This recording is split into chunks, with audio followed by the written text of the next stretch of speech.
नमस्ते दोस्तों। आज सुनिए एक गलती का परिणाम। उस समय मैं एमए फाइनल ईयर में थी। परीक्षा की तारीख नजदीक थी। तैयारी के लिए अपने कॉलेज की लाइब्रेरी में कुछ महत्वपूर्ण नोट्स तैयार करने में लगी हुई थी। मेरी ही टेबल पर सामने एक लड़का भी अपने कुछ नोट्स तैयार करने में लगा था। मैं लंच ब्रेक में लाइब्रेरी जाती और वह लड़का भी उसी समय मेरे ठीक सामने आकर बैठ जाता। एक दिन जब मैं लाइब्रेरी की अलमारी से कुछ किताबें हाथों में लेकर आ रही थी, तभी उसके पास पहुंचते ही उनमें से कुछ किताबें फिसलकर उसके पैरों पर जा गिरी। सॉरी बोलते हुए मैं पुस्तकों को उठाने लगी। उसने किताबों को उठाने में मेरी मदद की और मेरे हाथों में उन्हें थमाते हुए बोला, नो प्रॉब्लम, कभी कभी ऐसा हो जाता है। उसके बाद हम दोनों में अक्सर बातें होने लगी। बातचीत से पता चला कि वह गांव का रहने वाला एक गरीब विद्यार्थी था जो एमए की तैयारी कर रहा था और उसका मकसद बहुत ऊंचा था। वह एमए करने के बाद सिविल सर्विसेज की तैयारी करना चाहता था। वह अपने कुछ साथियों के साथ एक कमरा किराए पर लेकर रहता था और वे लोग अपना खाना खुद बनाते थे और बहुत ही कम पैसे में अपनी पढ़ाई पूरी करना चाहते थे। वे सभी किसानों के लड़के थे। उसका नाम रवि था। रवि गरीब जरूर था, लेकिन शरीर से सुडौल और मन से शांत चित्त वाला एक बहुत ही अच्छे स्वभाव का, मधुर भाषी व दूसरों की मदद करने की भावना लिए एक हंसमुख लड़का था। कभी कभी बहुत आग्रह करने पर रवि मेरे साथ कॉलेज के कैफेटेरिया में जाता और एक कप चाय से ज्यादा कुछ नहीं लेता। जबरन चाय का पैसा मैं ही देती। लगातार कई दिनों तक एक ही टेबल पर एक साथ नोट्स बनाते हुए एक दूसरे के प्रति काफी लगाव महसूस होने लगा। और जब कभी रवि कॉलेज की लाइब्रेरी में नहीं आता तो मेरा मन उसके लिए बेचैन हो उठता। उसका भी एमए फाइनल था, किंतु उसका सब्जेक्ट अलग था, इसलिए मेरी कक्षा में नहीं बैठता था। मेरे पिताजी एक उच्च सरकारी पदाधिकारी थे और माँ के गुजर जाने के बाद मैं ही उनके लिए बेटी बेटा सब कुछ थी। मैं जो कुछ चाहती पिताजी मुझे उपलब्ध कराते। मैं इकलौती बेटी थी। घर में कोई कमी नहीं थी। पिताजी ने हैदराबाद में एक फ्लैट खरीदा था। रिटायरमेंट के बाद वे वहीं रहने लगे थे। एमए करने के बाद हम दोनों अलग अलग हो गए। रवि एमए करने के बाद सिविल सर्विसेज के लिए कंपटीशन की तैयारी करने लगा। कई कंपटीशन की तैयारी करते हुए अंत में मुझे इनकम टैक्स ऑफिसर की नौकरी मिल गई। रवि किसी जिले में फॉरेस्ट ऑफिसर बन गया।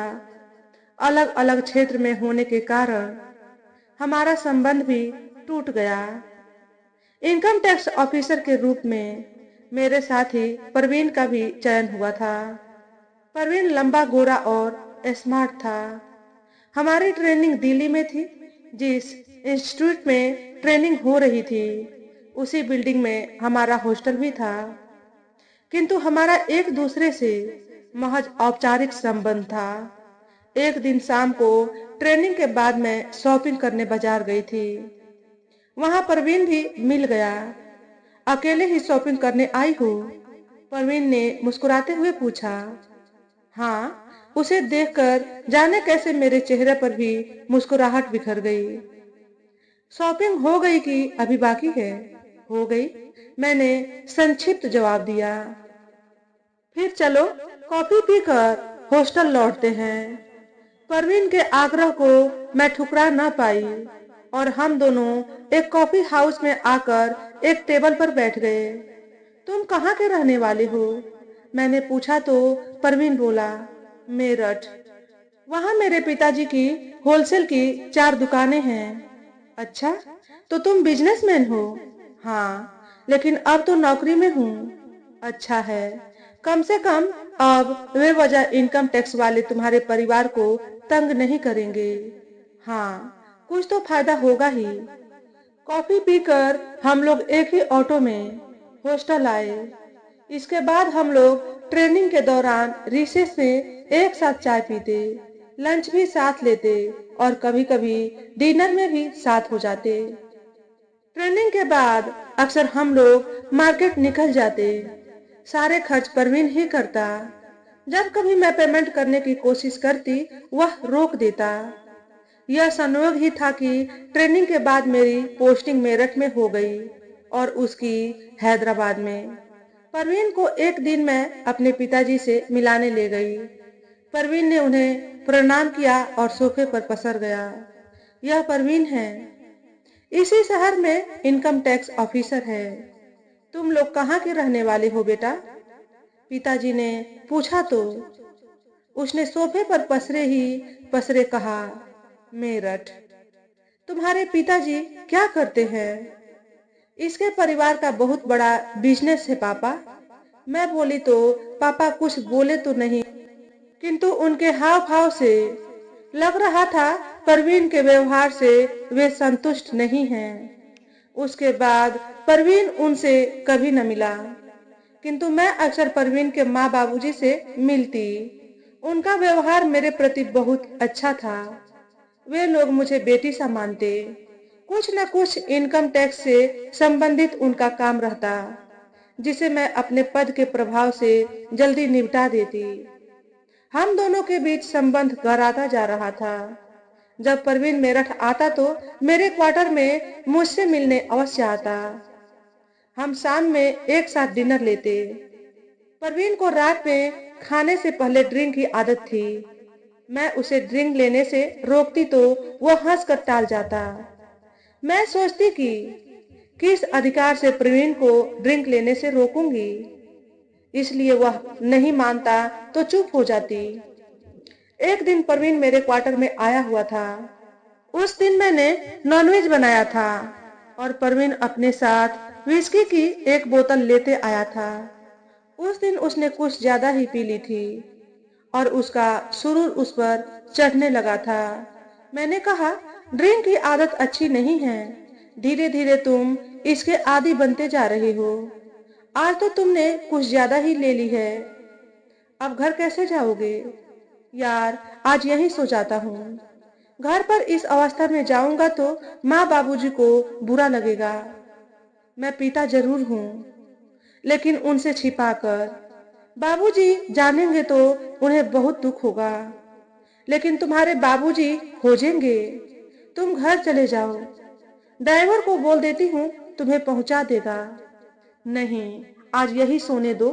ड्राइवर से बाबूजी पूछेंगे और कहीं वह सच सच बता देगा तो यह और बुरा होगा। लेकिन मेरे यहाँ तो एक ही बेड है। यहाँ अब तक कोई आया ही नहीं, इसलिए इसकी आवश्यकता नहीं महसूस हुई। मैं अब चिंतित होने लगी थी। तुम चिंता मत करो, मैं नीचे सो जाऊंगा। बाबूजी को फोन कर दो, तब तक मैं अपने सोने का इंतजाम करती हूँ। मैंने सोचा आज डाइनिंग टेबल पर ही बेड लगा देती हूँ।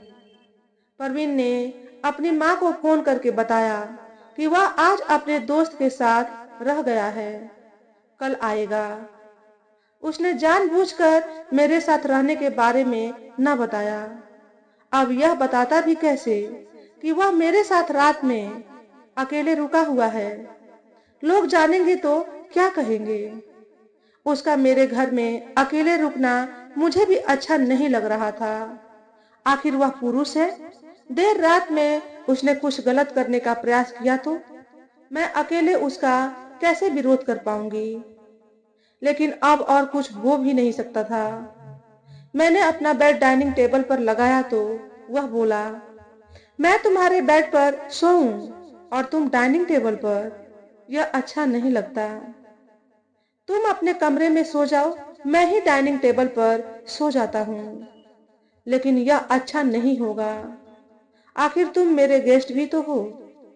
इन्हीं तर्क वितर्क में कब वह नशे में आकर बेड पर सो गया, पता ही नहीं चला।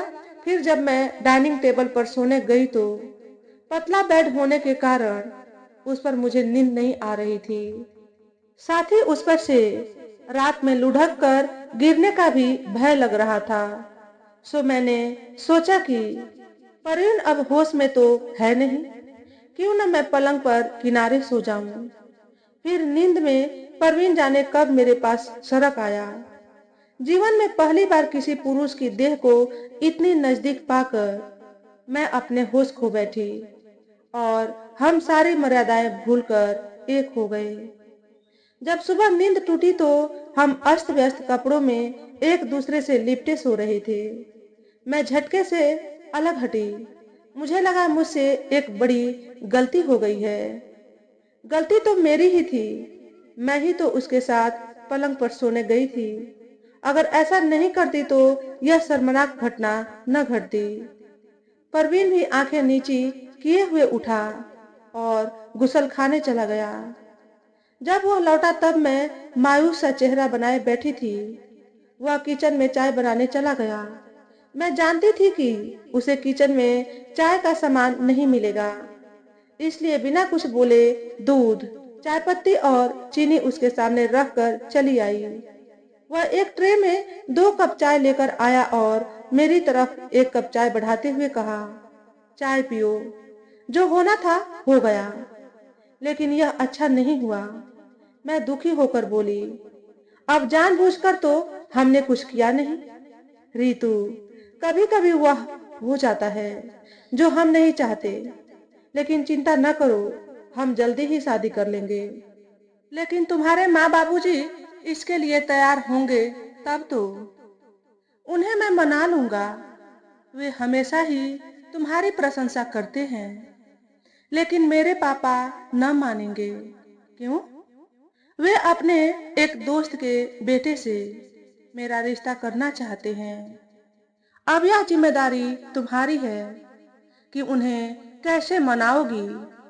उस रात के बाद हम लोग अक्सर रात एक साथ बिताते। प्रवीण ने अपने माँ बाबूजी से कहा तो कुछ नानुकुर के बाद वे लोग हमारी शादी के लिए तैयार हो गए।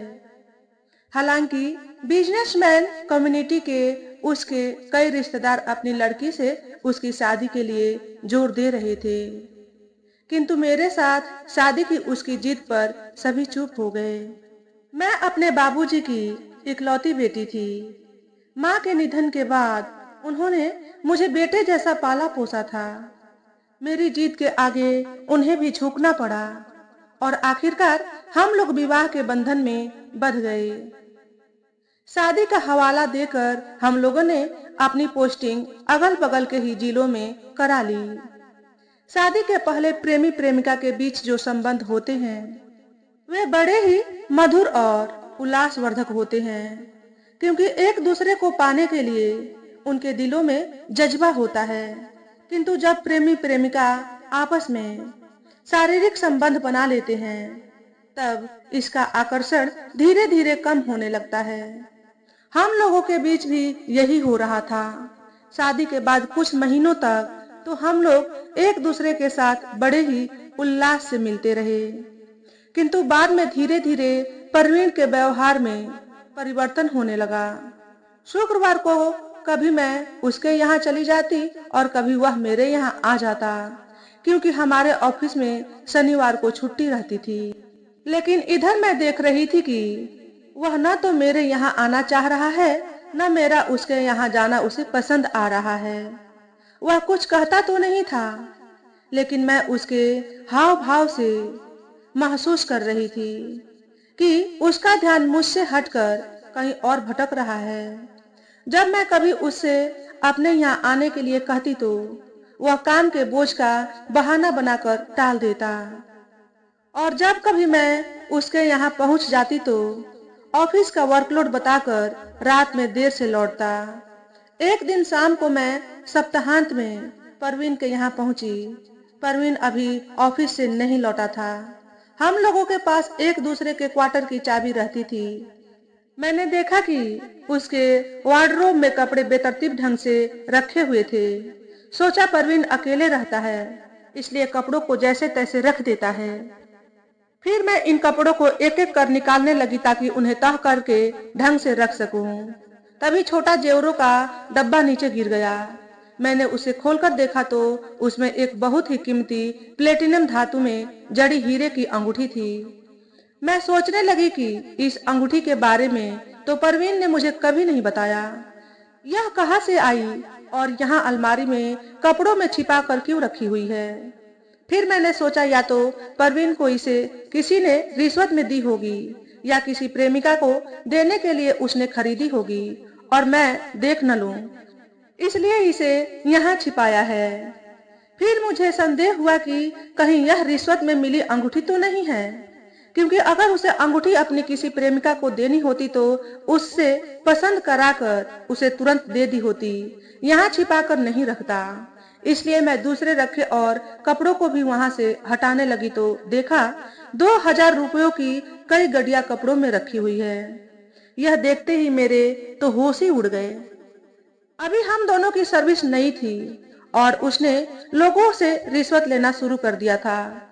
मैं परवीन की प्रतीक्षा करने लगी और यह सोचा कि आने के बाद उसे समझाने की कोशिश करूंगी कि यह काम ठीक नहीं है, जल्दी से जल्दी इसे छोड़ दे, वरना वह किसी मुसीबत में फंस सकता है और नौकरी भी जा सकती है। परवीन अपनी आदत के अनुसार रात 8 बजे लौटा। मैंने पूछा, इतनी देर कहाँ लगा दी? अब तुमसे क्या बताऊं, ऑफिस में बहुत काम रहता है, देर हो ही जाती है। अच्छा, यह बताओ इतना कैश घर में कहाँ से आया और यह हीरे की अंगूठी? मेरी बात सुनकर पहले तो वह झेपा, फिर बोला, अरे यह मेरे एक मित्र की है, तो इनको तुमने अपने घर में क्यों रखा है? अचानक ही यह सब घटित हो गया था।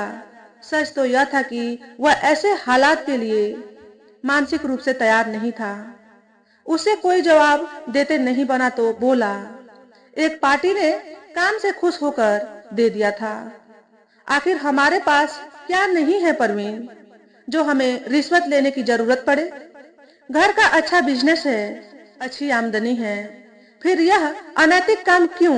सोचो, हम क्या करेंगे इतने पैसे का? फिर कोई भी रिश्वत गलत काम के लिए ही देता है और सरकार को टैक्स चोरी के कारण इससे काफी नुकसान होता है। कभी न कभी गलत काम करने वाले फंस जाते हैं। अब कौन ऐसा है जो रिश्वत नहीं लेता? फिर ईमानदारी का ठिकरा हमारे ही सिर पर क्यों? परवीन बौखला कर बोला, मौका मिलने पर ऑफिस का चपरासी भी अपने स्तर से कुछ न कुछ वसूलता है। अब ये बातें रिश्वत को सही तो नहीं ठहराएंगी ना? परवीन को समझाने का मैंने बहुत प्रयत्न किया, किंतु मेरी बातों का उस पर कोई असर नहीं पड़ा। दूसरे दिन मैं लौट आई। परवीन को शराब पीने की आदत तो पहले से ही थी, अब वह और भी महंगी शराब पीने लगा। वह कई पार्टियों में जाने लगा। बाद में मुझे कई स्रोतों से खबर मिली कि वह रात में किसी होटल में कॉल गर्ल के साथ अपनी रातें रंगीन करता है। एक दिन कुछ आवश्यक कार्य से मुझे अचानक हैदराबाद जाना पड़ा।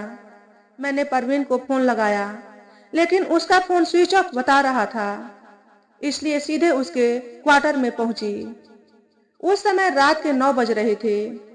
मैंने होटल से अपने लिए खाना पैक करवा लिया था। घंटी की आवाज सुनकर भी जब परवीन ने दरवाजा नहीं खोला तो मेरा मन आशंका से भर उठा। मैंने फिर उसे फोन लगाने का प्रयत्न किया, किंतु अभी भी उसका फोन स्विच ऑफ बता रहा था। फिर मैंने दरवाजा नॉक किया। उसने दरवाजा खोला तो मैंने पूछा, दरवाजा खोलने में इतनी देर क्यों हुई? सुनते ही परवीन बौखला गया और गुस्से में बोला, तुम्हें फोन करके आना था, लगातार 2 घंटे से प्रयत्न कर रही हूँ, तुम्हारा फोन स्विच ऑफ बता रहा है। अचानक हैदराबाद आना पड़ गया, जल्दी में मैं तुम्हें खबर नहीं कर पाई। वह कुछ नहीं बोला। जब मैं अंदर गई तो जो दृश्य देखा उसने मुझे पूरी तरह हिलाकर रख दिया। अंदर टेबल पर शराब की बोतलें और गिलास पड़े हुए थे। एक लड़की बगल में बैठी हुई थी। यह कौन है? उसने झूठ छिपाने का प्रयत्न करते हुए कहा, मेरे रिश्तेदार की एक लड़की है, परीक्षा देने आई थी, रात होने के कारण यहाँ आ गई। लड़की के हाव भाव और बोलचाल से मैं तुरंत ही समझ गई कि यह कोई बाजारू लड़की है और किसी पार्टी द्वारा भेजी हुई है। अब मैं समझ गई इस शख्स के साथ मेरी जिंदगी नरक बन गई है और अब आगे इसके साथ जीवन निर्वाह संभव नहीं है। जिस दाम्पत्य जीवन में पति द्वारा पत्नी के विश्वास का लगातार हनन किया जा रहा हो, जिसकी भावनाओं को कुचला जा रहा हो और जहां अनैतिकता का बोलबाला हो, उसको ढोना स्वयं पर जुल्म करने जैसा ही है। लड़की सहमी, डरी हुई और सिकुड़ कर बैठी थी।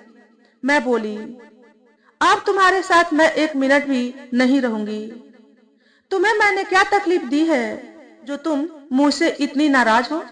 तुम्हें कभी डांटा, कभी मारा पीटा या कभी तुम्हारे व्यक्तिगत जीवन में दखल दिया? नहीं, ऐसा कुछ भी नहीं किया परवीन, किंतु जो किया इससे ज्यादा घातक है। मेरी गलती पर तुम मुझे डांटते, मार पीट भी देते या हमारे दाम्पत्य जीवन में जहर घोलने वाले मेरे व्यक्तिगत जीवन में दखल भी देते तो मैं बिल्कुल बुरा नहीं मानती, क्योंकि इतना तो पति के नाते तुम्हारा अधिकार बनता ही है। लेकिन जो तुम कर रहे हो वह मुझसे सहन नहीं होता। तुम मेरी जिंदगी में अचानक आए थे। परिस्थितियां ऐसी बनी कि हम दोनों वैवाहिक जीवन में बंध गए। तुम रिश्वत लेने लगे, उसका मैंने विरोध किया, लेकिन इससे मैं उतनी आहत न हुई। मुझे लगता था कि तुम समझ जाओगे, लेकिन तुम ना समझे और एक नया घटिया तरीका अपना लिया। परवीन कुछ न बोला। मेरी बातों में सच्चाई थी, जिसके प्रतिकार का उसके पास नैतिक बल नहीं था।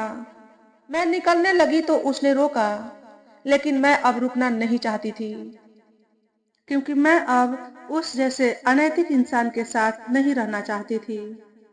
मैं उस रात होटल में रही, जानबूझकर पापा के पास नहीं गई। सोचा, पापा इतनी रात को आने का कारण पूछेंगे तो क्या जवाब दूंगी? कहीं गुस्से में सच्चाई मुंह से निकल गई तो उन्हें काफी तकलीफ होगी। रात भर एक झंझावात से मेरा दिमाग घूमता रहा। क्या मैंने यह उचित किया? क्या मुझे परवीन को संभलने का एक और मौका देना चाहिए था? क्या वैवाहिक जीवन को खत्म करने का यह फैसला जल्दी में लिया गया है? लेकिन मेरे दिल के किसी कोने से आवाज आई, वह वैवाहिक जीवन ही कैसा जो इसकी मर्यादाओं का पालन न करे। सच तो यह था कि वैवाहिक जीवन में बंधने का मेरा यह फैसला ही जल्दी में लिया गया था। यह मेरी एक गलती का परिणाम था। मुझसे परवीन को ही समझने में गलती हुई थी। पापा उसे एक ही मुलाकात में समझ गए थे, जब उसने उन्हें प्रणाम किया था और उनके सामने ही वह सोफे पर पसर गया था। पापा ने उसके अंदर तक झांक लिया था। जब मैंने पापा से परवीन से शादी की इजाजत मांगी थी, उन्होंने इसका पुरजोर विरोध किया था, लेकिन उस समय मैं परवीन के प्यार में पागल थी। उनके इशारों को मैं न समझ पाई थी। यह बात मुझे समझ में नहीं आई कि हमारे बुजुर्गों के पास एक लंबे समय का अनुभव होता है और वह अनुभव हमें कई परेशानियों से बचा सकता है। किंतु अब क्या हो सकता था? मैं दूसरे दिन मेरठ लौट आई और इस विषय पर सलाह लेने के लिए शहर के एक सीनियर वकील से मिली। परवीन से तलाक लेने के लिए एक ठोस साक्ष्य की जरूरत थी, जो मेरे पास नहीं था। म्यूचुअल डिवोर्स के लिए परवीन तैयार होगा, इस पर मुझे संदेह था।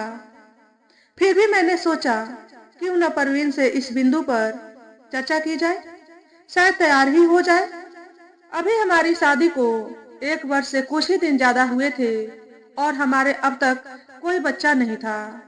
यह अच्छा ही था, क्योंकि पति पत्नी के तलाक के बीच सबसे ज्यादा बच्चे ही परेशान होते हैं। उन्हें न माँ का पूरा प्यार मिल पाता है, न पिता का, और जीवन की शुरुआत से वे एक तल्ख जीवन जीने के लिए मजबूर हो जाते हैं और उनका बचपन माता पिता के झगड़े में, तनाव व चिंता में बीतने लगता है। उस दिन के बाद से मैंने न परवीन को फोन किया और न ही उसने मुझसे बात करने की कोशिश की। हमारे बीच पैदा हुई खाई दिनों दिन और गहरी होती जा रही थी। एक दिन इनकम टैक्स के सभी अफसरों की मीटिंग के लिए हेडक्वार्टर से बुलावा आया था। जब मीटिंग हॉल में मेरी परवीन से मुलाकात हुई तो वह मुझसे अपनी नजरें बचाता हुआ दूसरे मित्रों से बात करने लगा। अरे भाभी, आपसे परवीन की कुछ अनबन चल रही है क्या? आप लोगों को आपस में बातें करते नहीं देखा? ऋषि ने पूछा। तो मैंने उससे इधर उधर की बातें करके प्रसंग को टाल दिया। लेकिन बातों को टालने से सच्चाई तो खत्म नहीं हो जाती। हमारे बीच की तनातनी ने हमारे कई साथियों के मन में संदेह पैदा कर ही दिया। जब शाम को मीटिंग खत्म हुई तो मैं परवीन के पास जाकर बोली, परवीन, हम लोगों के बीच जो मसले हैं वे आसानी से हल होने वाले नहीं लगते। इस तरह घुट घुट कर जीवन जीने से तो अच्छा है कि हम दोनों अलग हो जाएं। अगर तुम कोऑपरेट करो तो हम दोनों म्यूचुअल डिवोर्स ले लें। तुम तो ऐसी बात करती हो जैसे डिवोर्स बच्चों का खेल है। जब चाहे शादी कर ली, जब चाहे डिवोर्स ले लिया। तो तुम ही बताओ क्या करें हम? जो तुम कर रहे हो क्या सही है? तुम गलतफहमी की शिकार हो। वैसा कुछ नहीं है जैसा तुम समझ रही हो। परवीन, अगर तुम्हारे व्यवहार में परिवर्तन हो जाता है और तुम आगे कोई ऐसा काम नहीं करोगे जिससे मुझे तुमसे कोई भी शिकायत हो तो मैं डिवोर्स की बात वापस ले लूंगी। प्रॉमिस। अब आगे तुम्हें मुझसे कोई शिकायत न होगी। मैंने परवीन की बातों पर विश्वास कर लिया और एक बार फिर हमारा आपस में मिलना जुलना शुरू हो गया। किंतु परवीन में कोई सुधार नहीं हुआ। वह मुझसे झूठे वादे करता रहा और रिश्वत का खेल खेलता रहा। हाँ, अब वह किसी कॉल गर्ल को घर में बुलाने की जगह उन्हें होटल ले जाने लगा और आखिरकार वही हुआ जिसका मुझे भय था। विजिलेंस वालों ने उसे रंगों हाथों पैसा लेते हुए पकड़ लिया और जेल भेज दिया। विजिलेंस वालों ने छापा मारकर उसके क्वार्टर से 1 करोड़ से भी ज्यादा नकदी रुपए जब्त किए। उस हीरे की अंगूठी के साथ अन्य कई जेवरात भी बरामद हुए थे। साथ ही कई अन्य आपत्तिजनक दस्तावेज भी बरामद किए गए थे। पत्नी होने के कारण विजिलेंस वालों ने मेरे क्वार्टर में भी छापा मारा, किंतु मेरे यहाँ उन्हें कोई भी आपत्तिजनक वस्तु न मिली। कहते हैं ना कि विपत्ति आती है तो अकेले नहीं आती। उधर मेरठ में सीबीआई ने परवीन के परिवार वालों के कई बिजनेस ठिकानों पर एक साथ छापा मारा और आयकर चोरी के कई मामले पकड़े। परवीन और उसका परिवार चारों तरफ से बुरी तरह से फंस गया था। इस दौरान मैं निरपेक्ष रही। आखिर मैं कर भी क्या सकती थी? मैंने कोशिश करके परवीन की कोर्ट से बेल करवाई। उसके बाबूजी भी सीबीआई के गिरफ्त में आ गए थे और उन्हें भी जेल भेज दिया गया था। दौड़ धूप कर उनकी भी बेल करवाई, किंतु अंत बड़ा ही भयानक ढंग से हुआ। परवीन को कई वर्षों के ट्रायल के बाद रिश्वत और आय से अधिक इनकम के कारण नौकरी से बर्खास्त कर दिया गया। उसके परिवार के कई ठिकानों को सीबीआई ने बंद करवा दिया। अब परवीन बेरोजगार था और अपने परिवार के बच्चे खुचे बिजनेस को संभालने में लग गया था। अब उसके साथ मेरा किसी भी हालत में साथ रहना संभव नहीं था। इसलिए मैंने कोर्ट में तलाक की अर्जी दी और परवीन के खिलाफ कई अनैतिक आचरण व मेरे प्रति उसके गलत व्यवहार को ध्यान में रखते हुए कोर्ट ने मेरी तलाक की अर्जी मंजूर कर ली। अब एक कहानी का पटापेच हो गया था। मैं इसे एक सपना समझकर भूल जाना चाहती थी, किंतु पापा बहुत चिंतित थे। वे जानते थे कि एक तलाकशुदा स्त्री की क्या स्थिति होती है। समाज उसे हे दृष्टि से देखता है। उसके साथ शादी करने के लिए कोई लड़का आसानी से तैयार नहीं होता। उस समय गर्मी की छुट्टियां थी। मैं पापा के पास हैदराबाद आई हुई थी। पापा बोले, बेटी, गोवा के लिए फ्लाइट बुक करा लो, तुम्हारा मन बहल जाएगा। दूसरे दिन मैंने फ्लाइट बुक कराई और हम लोग गोवा आ गए। हमें 2-3 दिनों तक गोवा रुकना था। पापा के कहने पर मैं उनके साथ बीच पर आई हुई थी। बीच पर सैलानियों की भीड़ थी। पानी में अच्छा लग रहा था। जब मैं बीच के किनारे पहुंची तो लहरों की तेजी के कारण दिक्कत हो रही थी। तभी किसी ने मेरा हाथ पकड़ा और पानी में ले गया। मेरी नजर पड़ी तो मैं देखकर विस्मित होते बोली, अरे तुम रवि। रवि ने भी मेरी ओर देखा। हाँ रितु, हाँ। अचानक रवि को पाकर स्वयं को रोक न पा रही थी। वह भी बीच पर घूमने के लिए आया था। पापा भी आए हैं, मैं बोली। अच्छा, चलो, मैं 5-10 मिनट में आता हूँ। मैं माँ के साथ आया हूँ, रवि बोला। मैं पापा के पास आकर उसके लौटने का इंतजार करने लगी। 15 से 20 मिनट के बाद रवि हमें खोजते हुए अपनी माँ के साथ आया। ये मेरी माँ है। मैंने उसकी माँ के पैर छुए तो माँ जी ने स्नेह से सिर पर हाथ फेर दिया। फिर मैंने रवि से पापा का परिचय कराया। अत्यंत नम्रता से उसने उनके पैर छुए तो पापा ने उसको आशीर्वाद देते हुए पूछा, बेटा, अपना परिचय नहीं दिया। पापा, यह रवि है। कॉलेज में हम लोग साथ पढ़ते थे। मैं प्रफुल्लित होते हुए बोली, बेटा, बहू को साथ नहीं लाए। उसकी माँ ने पापा का अभिवादन करते हुए कहा, बहुत कहा, लेकिन अब तक शादी नहीं की। क्यों बेटा? अब तो तुम्हें शादी कर लेनी चाहिए। घर में कौन कौन है? बाबूजी पिछले ही साल गुजर गए। अब माँ मेरे साथ ही देहरादून में रहती है। वहाँ क्या करते हो? फॉरेस्ट ऑफिसर हूँ, लेकिन परवीन कहीं दिखाई नहीं दे रहे। क्या वे नहीं आए हैं? रवि ने पूछा तो पापा उदास हो गए। रवि, तुम तो जानते ही होगे कि उसके साथ क्या हुआ था।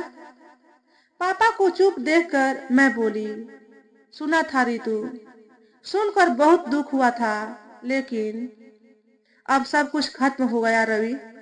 मैंने उससे तलाक ले लिया। लेकिन क्यों? अब पुराने घाव को कुरेदने से क्या मिलेगा? मैं उदास होकर बोली, हाँ बेटा, इतनी कम उम्र में तलाक मुझे समझ में नहीं आता। यह इतना लंबा जीवन अकेले कैसे काटेगी? बाबूजी ने कहा, बेटी, क्या तुम वही रितु हो जो रवि के साथ उसके कॉलेज में पढ़ती थी? रवि की माँ ने पूछा। हाँ माँ जी, लेकिन आप कैसे जानती हूँ, यही जानना चाह रही हो ना? तो सुनो, रवि हमेशा तुम्हारे बारे में चर्चा करता है बेटी। इसको तुम्हारी इतनी चिंता है कि परवीन जब अरेस्ट हुआ था तब यह रात भर न सोया था। कहता था जाने क्या बीत रही होगी रितु पर। तुमने शादी पर इसको निमंत्रण नहीं दिया था। कई दिनों तक परेशान रहा था। बेटी, यह सोचकर तुम्हें फोन नहीं करता था कि कहीं तुम्हारे दाम्पत्य जीवन में गलतफहमी न पैदा हो जाए। लेकिन बेटी, अब तो तुम तलाकशुदा हो। तुम चाहोगी तो हमारा घर बस जाएगा। माँ जी भावुक होकर एक ही सांस में बोल गई थी। मैं तो सोच ही ना पा रही थी कि रवि के दिल में मेरे लिए अभी भी इतना प्रेम है। मैं अभिभूत थी। मैंने लज्जा से सिर झुकाते हुए कहा, आपका आदेश सिर आंखों पर माँ जी। बेटा, इससे बढ़िया क्या होगा? अगर तुम मेरी बेटी का हाथ थाम लेते हो तो मैं भी इस उम्र में सुकून की सांस ले पाऊंगा। पापा बोले। रवि ने मेरी आंखों में झांका तो मैं कुछ देर तक उसको देखती रह गई। हमारी मौन स्वीकृति ने मेरे पापा और रवि की माँ की आंखों में खुशी के आंसू भर दिए थे। तो दोस्तों, आज के वीडियो में बस इतना ही। अगर हमारे द्वारा बताई गई कहानी थोड़ी सी भी अच्छी लगी हो तो वीडियो को लाइक और शेयर करें। चैनल पर पहली बार आए हो तो चैनल को सब्सक्राइब करके बेल नोटिफिकेशन को ऑल पर सेट कर लें, ताकि आपको ऐसे ही अच्छे अच्छे वीडियो देखने को मिले। हमेशा खुश रहे, हमेशा स्वस्थ रहे। वीडियो देखने के लिए आपका बहुत बहुत धन्यवाद।